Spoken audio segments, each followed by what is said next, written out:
arriving at Marikina Station. Paparating na sa Marikina Station.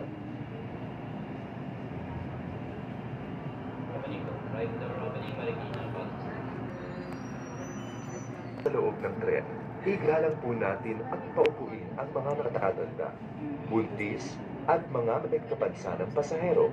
Ugaliing humawak sa mga safety handrails at iwasang hawakan at sandalan ang mga pinuan ng tren. Ang courtesy area po ay para lamang sa mga buntis, senior